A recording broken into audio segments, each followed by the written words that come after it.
you think about it, it's kind of a funny thing because sea level was 250 feet higher than it is today, when there was still, at this time, ice north of us from here, all the way to the St. Lawrence and up into Canada.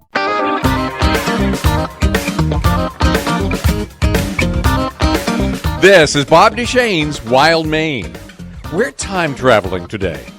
We'll set the Wayback Machine for about 10,000 years ago, maybe a little more. In fact, we'll turn it all the way up to 11. About that long ago, the glaciers of the last ice age were retreating. Just about everything Maine is today is because of how our state map got rearranged back then. All the evidence is right there, and we're going to go visit it. In fact, we already did. Today's show captures an October day trip to Columbia and its legendary blueberry barrens. Right there, you can see everything that happened. This is the Maine Ice Age Trail. It's been around for about 8 years, and still very few people know about it. You will by the end of this show. Bob Duchesne's Wild Maine is brought to you by Hammond Lumber, Dysarts, EBS, and Napa Auto Parts.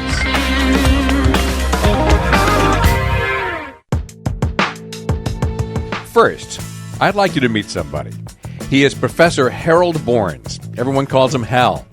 He's like nobody you ever met. Professor Borns, Hal that is a World War II veteran, wounded in action. He actually came to this country from Norway as a child. He taught at the University of Maine for 50 years, and he has studied glaciers all over the planet, including 28 years in the Antarctic.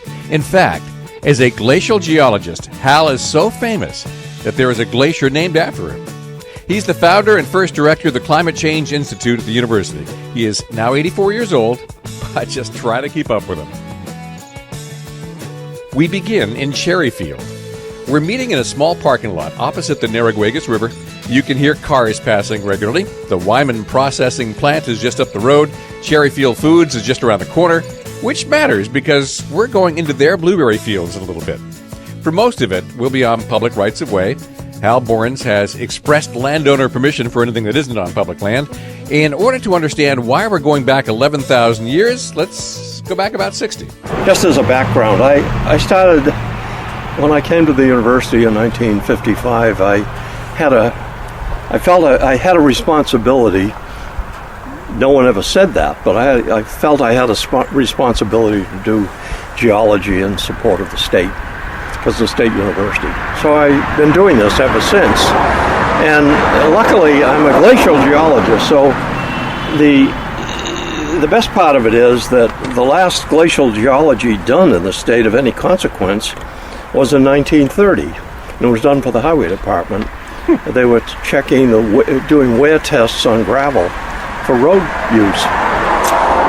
And out of that came a geology map, glacial geology, a very limited one, but that was the last work done.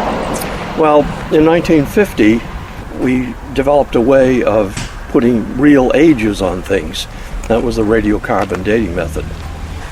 All of a sudden, here I am, with all this stuff, the ability to date now, and so I said, well, what am I going to do to get the greatest amount of information in the shortest period of time? So I went over and mapped the upper Kennebec Valley with all its terraces and so forth, because I figured as the ice went back, that's one of the areas where the meltwater drained south. And if the margin fluctuated, it would show up in that valley.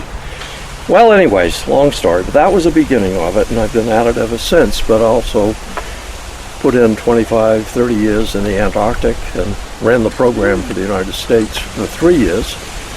I've worked in Denmark and Norway and Sweden and India and South Africa and so forth, all with the same idea of getting glacial records in support of, number one, fundamental history, but also from the point of view of understanding climate change, because a glacier comes and goes with climate.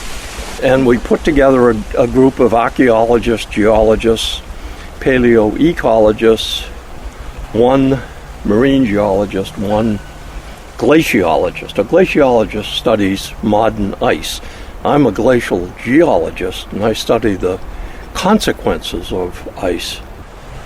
So that's where we are. So among other things, I started to work with students down east along the coast, because we had some evidence that there was a lot of interesting things down here on the old map done in 1930. And sure enough, I came down, looked around, I said, oh my God, how did anybody ever miss this? And no one's looked, though. They didn't miss it, other people just never looked. And I went over a shoreline at 250 feet above sea level, and I said, what did I just go over? And I turned around, looked back, and there's a wave-cut cliff and a beach zone, and right up here, and I said, oh my heavens, no one's ever seen that before. We'll be standing on that ridge later in the show. Route 1 was underwater during the last ice age, at least 200 feet deep.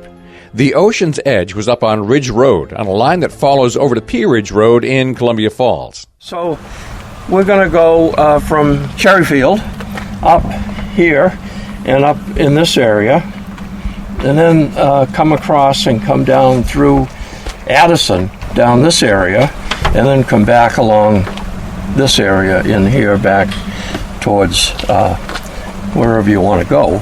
So that's the idea. We'll go over here, however, and these are the big blueberry barrens, 15 square miles of blueberries up here, and so forth. But then down towards Addison, look at sea level and coastal erosion. Okay, so that's what we're going to do. First up, a gravel pit.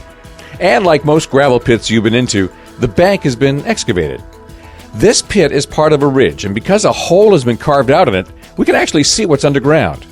This little hill is asymmetrical. As we face it, we can notice that the inside of the hill has big rocks in the soil on the left that are much bigger than the fine silty stuff on the right side of the ridge.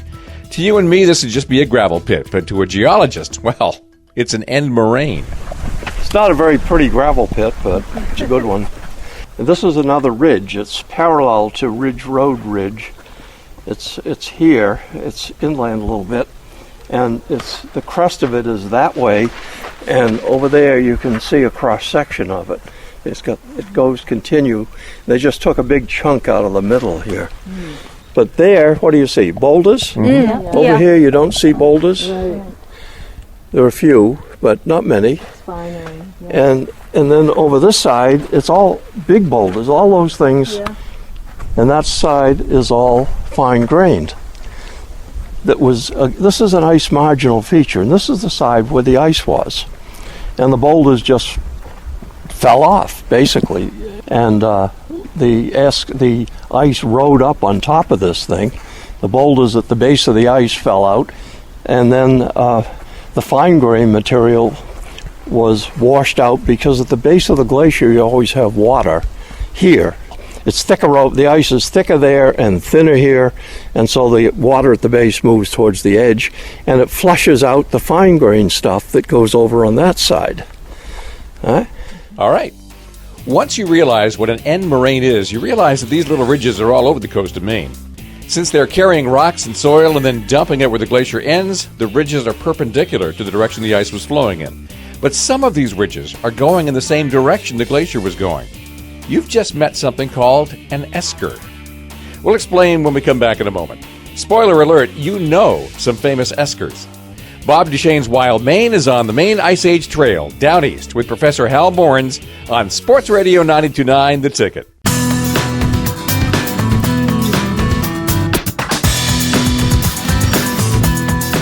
This is Bob Duchesne's Wild Maine on Sports Radio 92.9 The Ticket. Today's show is taking place along the Maine Ice Age Trail. Our guide is Professor Hal Bournes of the University of Maine. Right now, we're in a gravel pit somewhere in Cherryfield. We're following a map that you can download online on a trail website. Just Google it.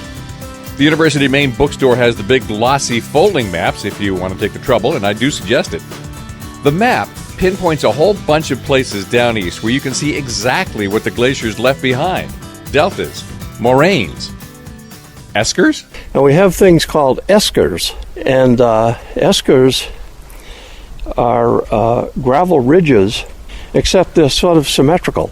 The meltwater on the surface of the ice finds its way down through to the base and then squeezes out towards the edge, but the water is warmer than the ice, so it melts a hole, a tunnel in the base of the ice. And in that tunnel, you have a river flowing, and the debris at the base of the glacier is just deposited as a river deposit in that tunnel, just like a river deposits sediment in its tunnel, let's put it that way. And then the ice melts, and you have a big ridge left. There's one, for example, the Katahdin esker, starts in Baxter Park and ends up in Cherryfield.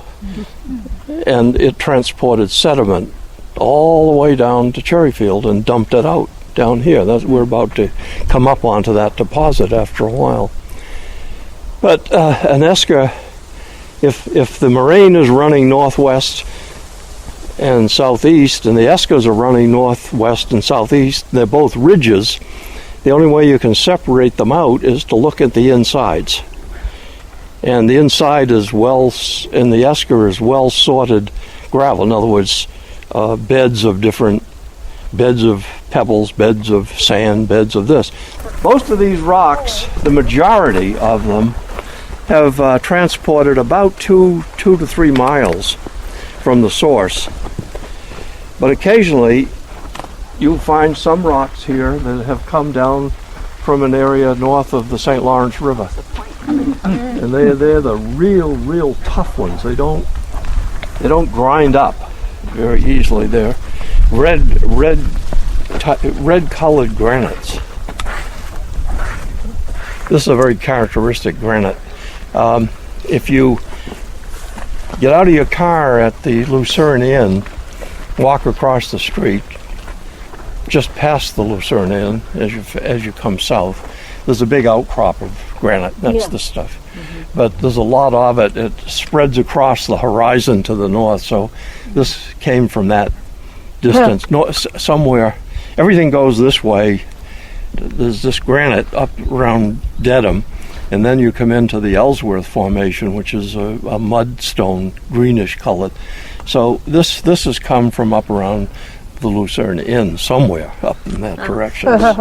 So it's come quite a ways. Yeah. Well, anyways, that's all I can show you there. What makes me chuckle is that geology is so good in the state that we know where all the rocks were, even if they got moved. So, we know that a moraine is the end point where the tip of the glacier melted and dropped its load. We know that an esker is essentially a river that is running through the glacier, dropping its load of rocks and gravel along the way. What was a groove in the glacier becomes a ridge when the ice finally melts away from both sides of the river deposit. Professor Borns mentioned the esker in Baxter State Park.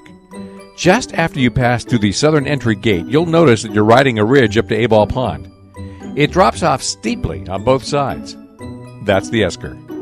If you know the scenic overlook in Aurora on Route 9, the airline, that looks down on the middle branch of the Union River, you're looking down from the top of an esker.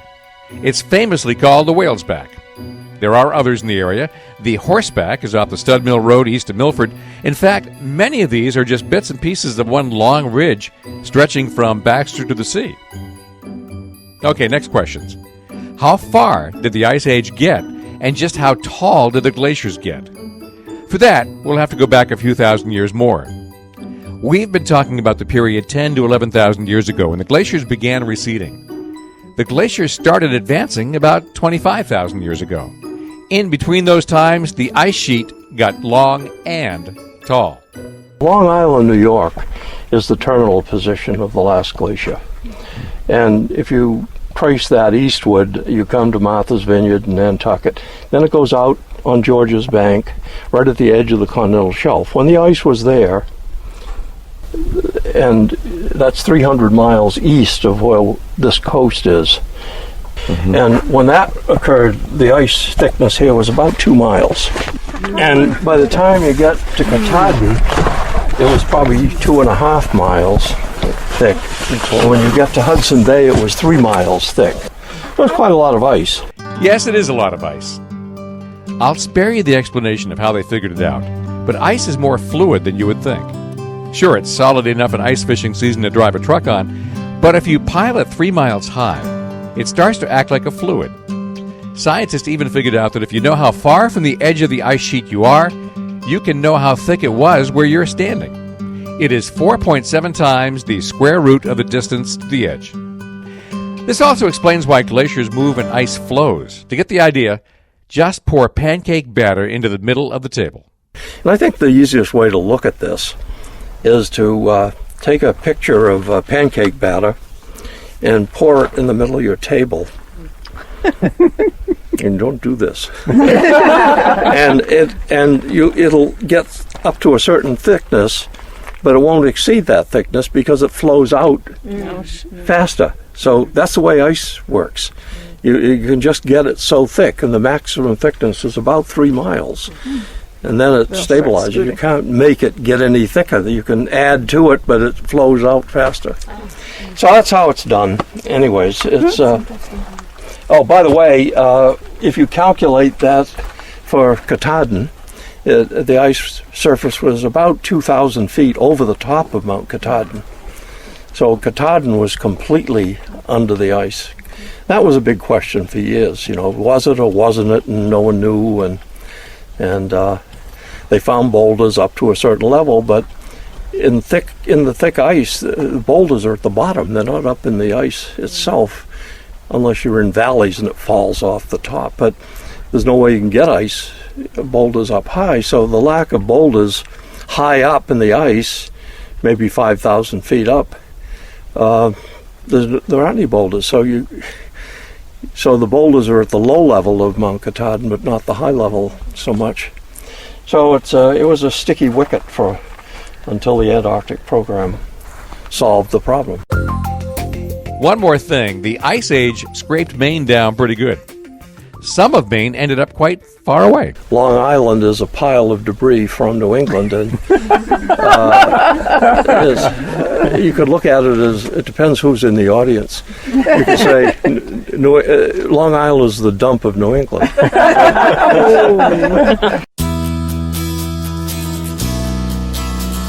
We're in Cherryfield at the moment, I think.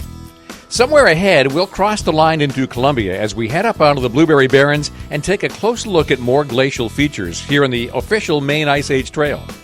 Retired geology professor Hal Borens is taking us up to the next stop, and we'll be there when Bob Duchesne's Wild Maine returns on Sports Radio 92.9 The Ticket.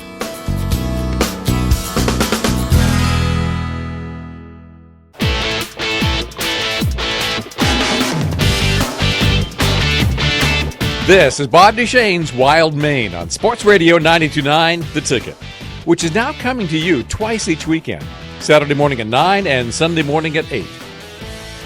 If you just joined us, we're on the road down east.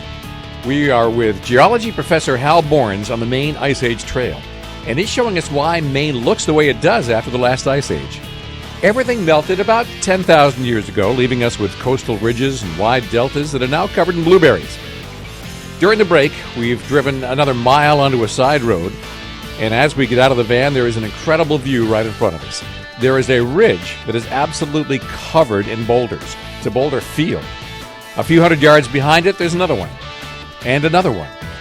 You've seen this kind of thing before, maybe in other blueberry fields, and you may not have known exactly what happened. Once again, Hal Borens. Well, this is called the Big Rock Ridge area. And it's a series, these are the same ridges that we have been seeing right along. The ridge road is parallel to this, parallel to that way. So we're coming to the northwest here. As the ice pulled back from the ridge to the southeast, it came back to here, came back and back and back. And these are all formed the same way at the base of the ice. And you notice the color of the rocks, they're all the same. They're very strange. It's they don't come very far. If you continue over here, you finally come out on granite ledge. It's just, that's where it's coming from. Most of it's come just a short distance here, but it's prolific. And granite, if you get into an area where there's a lot of granite, you end up with big boulders. If you get into another area with sedimentary rocks, mudstones, and so forth, you don't have it. Because the granite is tough, number one. It's really hard. It's made up of the hardest of the minerals that are normally around, quartz and feldspar. in the ledge, it's cracked up. There's cracks all through it, and it's like a piece of windshield. If you take a windshield and go like this, you get a pattern of cracks in it. Mm-hmm. Well, the granite has a pattern of cracks in it too, because this area has been subjected to mountain building and a lot of pressure. There were the mountains, the Appalachians were here. They were 10, 15,000 feet high, 200 million years ago. We're looking at the bare root system of a mountain range. So when the ice comes along, it finds these crack systems very easily, defining big blocks of granite, and the ice could move them by frictional drag very easily. And so it just breaks out the granite boulders, and here they are. And then they go a long ways, usually, because they're so tough. And you'll find this stuff spread out a long, long ways down the line. Right here, something funny happens. We're on a back road to the Blueberry Barrens. This one isn't a public right-of-way. It requires landowner permission to be here, and here comes 3 more van loads of people. It turns out they are geology students from the University of Maine, and quite by coincidence, we all arrive at the same point at the same time. This really is the exact spot where you can look back in time. So back to Professor Bournes. Yeah, so if you dig a hole right in here, you find a lot of sand and clay in here. And under that, more boulders. So what's happened is the ice margin has backed up almost systematically spaced. It's probably an annual kind of thing. It comes forward in the winter when there's no melt, the internal motion holds, and then in the summer the melt takes over, and so it backs up. The margin goes back, and so now you got water here that's probably 250 feet above sea level, so maybe you got 150 feet of ocean here. And as the ocean drops, then these ridges get washed, and all the fine stuff washes out of the crests, and then it ends up down here in the low areas and fills in the low areas, and then finally the ocean drops down to where it is today. But these are really neat ridges, and in places where we're going to go now, the ice, instead of doing this, just sort of came back to the same place over and over again for a while, and all these ridges are compressed like an accordion. Huh. Just squeeze right up, and if you get on it, you can just see the ridges slightly. If you drive over it, you can get a sense. And so the whole zone, instead of being one big moraine, is a whole series of little moraines all jammed together over a distance of, let's say, a quarter of a mile. But these are very spectacular ridges. So what I've talked to the blueberry people about it. They're never going to take these boulders out of here.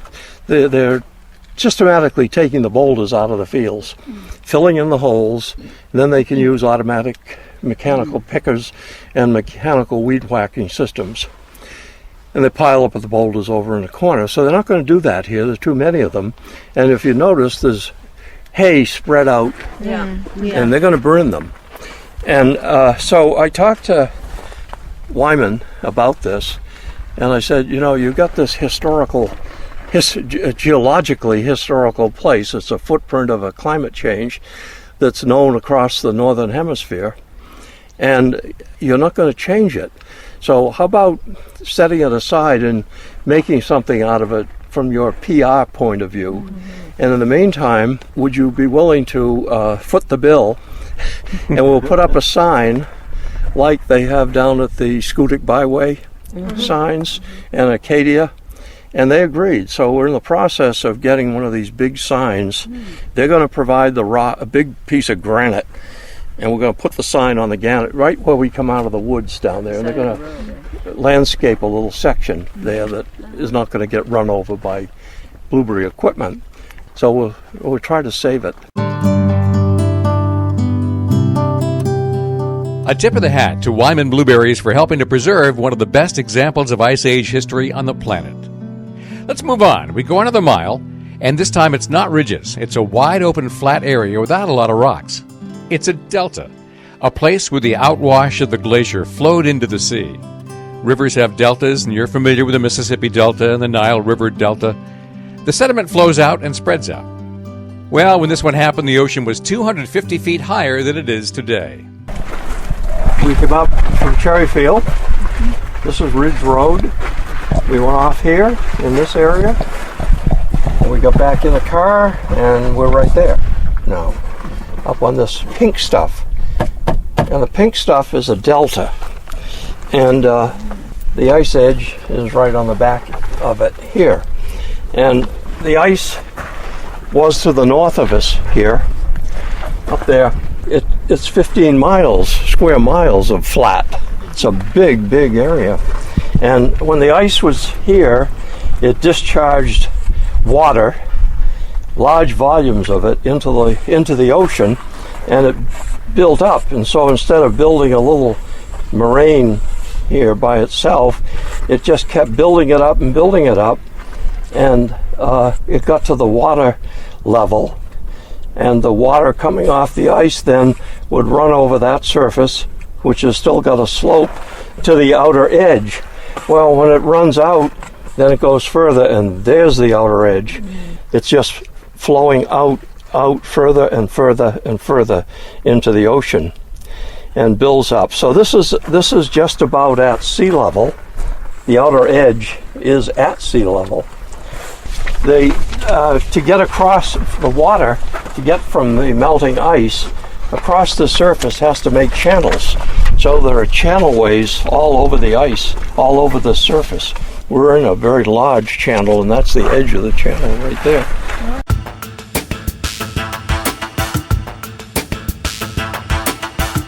The voice you are hearing belongs to 84-year-old Hal Barrens, Professor Emeritus of Geology at the University of Maine and founder of the Maine Ice Age Trail.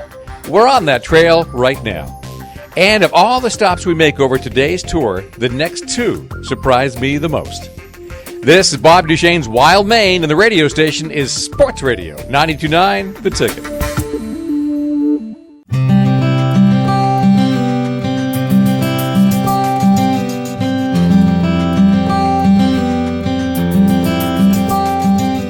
This is Sports Radio 92.9 The Ticket. I'm Bob Duchesne, host of Bob Duchesne's Wild Maine. And for today's show, we've gone back in time about 15,000 years. It's the Ice Age. It reshaped Maine, and some of the best evidence is right here in the Blueberry Barrens in Columbia, down east. Retired geology professor Hal Barrens is showing us around. During the last break, we've been driving again. We just passed a kettle hole a moment ago. At one point, a big chunk of ice and sediment broke off a glacier and fell to the ground. Well, something that big and heavy makes a pretty big divot. It melted in place, and there's a small pond there still today.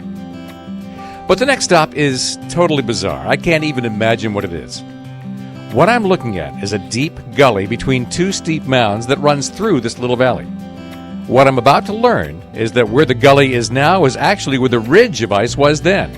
And all the sediment just fell off to the sides and created these steep mounds on each side of the ice ridge. In other words, the low spot is low, precisely because back then it was high.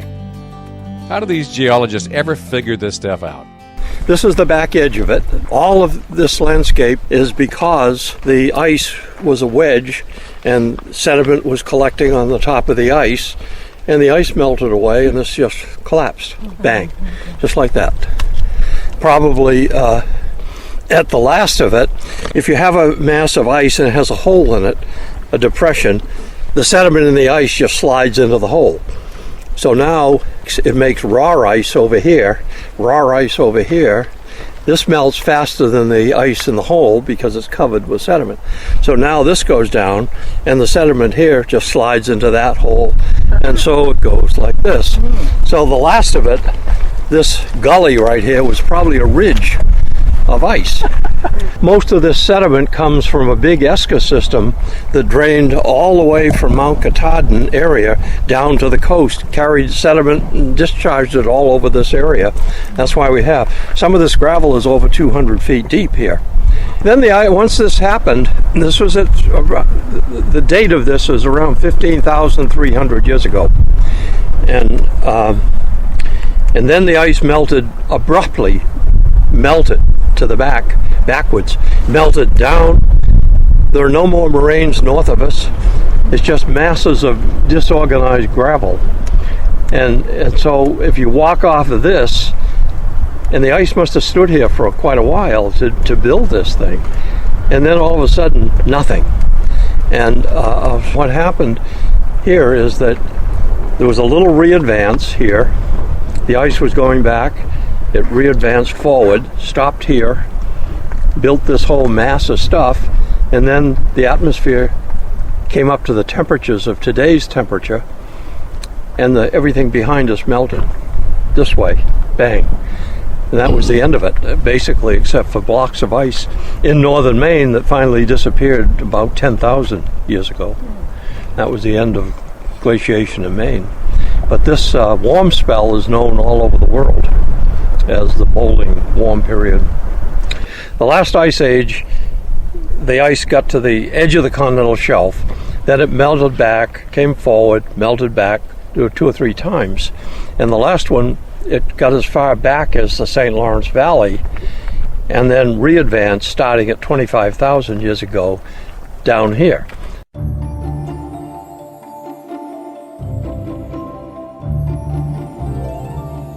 All right, follow me. We're heading for my favorite spot. These blueberry barrens are famous for another piece of history. In 1857, a straight road was constructed from a point along the main public right-of-way through what would eventually be these blueberry barrens. It's called the Baseline Road, and it was built to be straight as an arrow for almost 5.5 miles. This was to be one of 6 baselines constructed in flat locations from Alabama to Maine. It had to be straight and level. From these baselines, surveyors could more accurately map the entire country.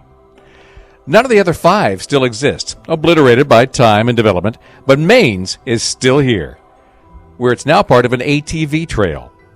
The reason this area was flat enough is because it was a glacial delta, and it ends right here on the road, right where the delta met the ocean. When I stand in this spot, I've got one of the most important historical survey sites in America over my left shoulder, and I'm staring down at a wave-cut beach. And it actually looks like a beach, even though we are now a couple of miles from today's ocean, and we're 250 feet above sea level. It's like standing on top of a 15,000-year-old sand dune and staring at the ocean. Or at least where the ocean once was. Even though it's now covered in blueberries, it's clear as day. Once again, Professor Hal Borens. This is the edge of the delta. And this area back here, if it wasn't for the delta, this would be a big ridgy moraine. That's all it would be here. If it wasn't for the delta, that would be a ridge. Now that ridge, we're coming to the very eastern side of it here. And if you look over here, this drop-off is a cliff. This was sea level at 250 feet when the delta was built, but then sea level dropped, and as it dropped, it just cut a wave-cut cliff, bunk, bunk, bunk, all the way down. So it dropped 20 feet from here to there and cut a wedge. But in the meantime, this ice is no longer contributing water to the outer edge of the delta. All right, so the delta isn't building anymore. Mm-hmm. And so the waves take over and the sea level dropped a bit and cut this cliff. So this is a cliff. I grew up on Cape Cod. If you grew up on Cape Cod, you see a big cliff, and then down there you put your beach blanket down somewhere. Mm-hmm. And then on the stormy days, the cliff is cut, and in non-stormy days, you got a beach in front of it. And that's exactly what this thing is here. And it's beautifully preserved because the water sinks in here this way. It doesn't run off this way. So you have this lovely cliff, and this has been we traced this down from Gray, Maine now, roughly all the way to St. John, New Brunswick, at the same level. Wow. Every time you find a delta like this, in other words, the margin was parallel to the coast here, the ice, and that's what it is. So this is a wave-cut cliff. Now, think about this a little bit. For all practical purposes, that's the Atlantic Ocean from there out. All these deltas along the Maine coast are the same. Gray Maine is a big delta. There's a whole pile of these deltas. And they all are the same. Poland Spring that's where the water comes from. Poland Spring is atmospheric water that goes underground and comes out at a spring.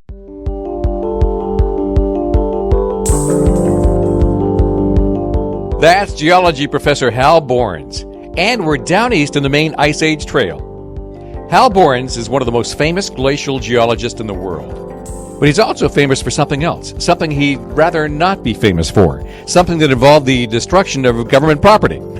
That's next as Bob Duchesne's Wild Maine continues on Sports Radio 92.9 The Ticket.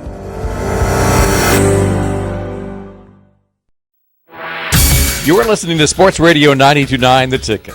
This is Bob Duchesne's Wild Maine, and today's show is coming to you from down east. We're touring the Maine Ice Age Trail. There is a website. Just Google Maine Ice Age Trail. There is a map. You can download it or get the big, high-quality folding version at the University of Maine bookstore. Nowhere in North America is there a better place to see what it looked like 15,000 years ago. You might think that it's impossible to know what glaciers looked like as they melted into the sea that long ago. Actually, we can study the ones we have now. Goodness knows the ice sheets in the northern and southern hemisphere are melting like crazy right now as climate change is happening once again, this time with some accelerated help from us. During more than 5 decades of study, geology professor Hal Borens has examined ice sheets all over the world. He helped establish studies in the Antarctic and spent big chunks of 30 years there. In all that time, you've got to think that the odds are good that something would go wrong. We were out in the ice sheet, actually on the ice sheet instead of in the dry, the deglaciated valleys, working on a mountaintop complex to see how high the West Antarctic ice sheet was, formerly above the present level.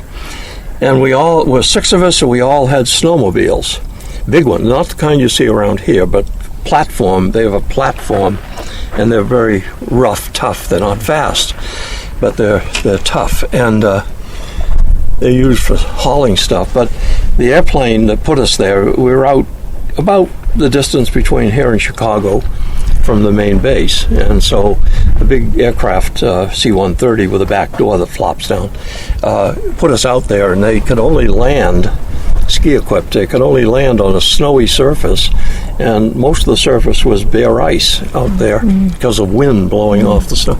So we were about 20 miles from the mountains, and so we had to use snowmobiles every day. And so we do it, and the mountaineer that was with us, a requirement, staked out the crevasse fields, and so in case of a whiteout situation, you could get yourself back again with a GPS. And so this one day, I had the only snowmobile that didn't have heated handle grips. And most of them had heated handle, but mine didn't. I couldn't figure out why, but I knew damn well it was cold, and I was holding up my fingers and pushing and we had to go 20 miles this way and 20 miles back. So it got pretty bad. So I figured, well, the way to solve this problem is very easy. They were caliper things. You squeeze it like this, and the engine speeds up, and you let it go, and the engine slows down. So I got a piece of string about this big, and I tied it, made a little ring. You press the thing, slid it on, and then once we outrun the trail, I just depress that handle at the right speed, slide this piece of string along, and hit the handle in place, and so I could sort of sit there and steer it with my hands any way I wanted to. That was fine until one day I came back and I was out of gas, so I drove over to the gas tanks, 50-gallon drums, and stopped the snowmobile. And I didn't stop it by letting the handle go. I stopped it by turning the switch off. So I got off, got the gasoline, filled it up, standing there in the snow, turned the switch on, and I never saw the snowmobile again. It took off. It ran over the oil tank, the gasoline tanks, and it got way out. It was bouncing fast because it had no weight on it, My Lots of fuel. my knapsack with notes and everything fell off the back, which is a good thing. Camera and everything, because it's bouncing so bad. But we couldn't chase it because we didn't know where the crevasses were, and it could have been instant death if we did. So we just let it go, and everything. All the other guys were laughing, rolling around until it turned around and headed right back. And here we had 6 tents. No. So just before it turned again and went off, and over the horizon it went. And, Today's visit to the Maine Ice Age Trail is all about climate change, because the climate does change on its own. The Earth does go through cycles, so when pundits claim that today's climate change is just natural, they might be right. Except that history shows us going in exactly the opposite direction of these cycles. The big ice ages have corresponded with changes in the Earth's orbit and tilt, and affected by continental drift. Geology professor Hal Borns explains that we are getting warmer when these natural cycles should be making us colder. we've gone through the warm period. All the ice melted, got melted, and here we are today. And about 4,000 years ago was the warm period. When we had the warm period, we were growing oysters up and down the Maine coast. If you go offshore here in places, you can core through 20, 30 feet of oyster reef. They were ubiquitous. And trees that grow in North Carolina were growing in Boston. We're already 10,000 years into the present interglacial, so the next step is to turn that over and form an ice age. But we're not doing it. We're stuck with global warming. We talk about carbon dioxide, and carbon dioxide does fluctuate and with time. And as the CO2 goes up, so does the temperature. It's 1 to 1. And methane is in the middle there. That's produced by cows and cockroaches. Ooh. And swamps and things. But my point is that a lot of people argue that temperature and CO2 don't go together, but they do, and that's been proven over and over again. And we have this record of CO2 back to 800,000 years. It's way out of line with anything that we have any record of. And you might ask, how do we know what CO2 is? Well, you take cores of ice, glaciers, and glaciers accumulate like tree rings. University of Maine was responsible for drilling the deepest ice core in the world. That's 2 miles deep in the Greenland ice sheet. As glaciers accumulate, snow accumulate, bubbles of air get caught, and they get isolated. And so by going down and extracting that gas from those bubbles, we can tell what the composition of the atmosphere is or was in the past. That's how we get the CO2 levels. We're in the ice age. This is the ice age. We're in it. We're just in a warm spell. That's all I could tell you about that. But sea level is coming up, and it's causing an enormous amount of trouble along the Maine coast. One of the things to watch is the West Antarctic ice sheet is the size of size of Mexico. And the water's 3,000 feet thick, 2,000 feet deep. But there's an ice sheet grounded right down hard on the bottom. So as sea level goes up, because of global warming, mostly, the edge of the ice sheet floats. And as the sea level goes up, this grounding line moves back this way, and the ice continues to flow out. There's a frictional drag this way, and the ice is going that way, so there's a slowing operation there. But once you disconnect the ice from the ground, then there's nothing to prevent it from flowing rapidly, so it flows rapidly, breaks off into big tabular icebergs. And the West Antarctic ice sheet has been hung on a bedrock ridge for a long time in the area of what's called Pine Island Bay. It's a big area. It's like the size of New England. And it's backed off that ridge now because sea level has lifted it. And the rate of speed is quadrupled. And the point is that the area that's draining the ice is the size of size of Mexico. It just goes back. Everything's flowing into that area and coming out into the ocean, Southern Ocean, at a very rapid rate. And behind the edge of it, it just gets deeper and deeper. There's nothing to hold it back. And so the feeling is that you've got 20 feet of sea level rise there. And it's increasing in speed. It made Newsweek about a month ago, and I haven't heard anybody discuss it since then because they don't want to.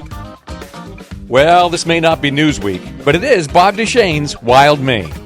We've been traveling the Maine Ice Age Trail with University of Maine professor Hal Borens. As this show comes to an end, you can see everything we saw today. If you want to look back about 15,000 years, Google the Maine Ice Age Trail for maps and info.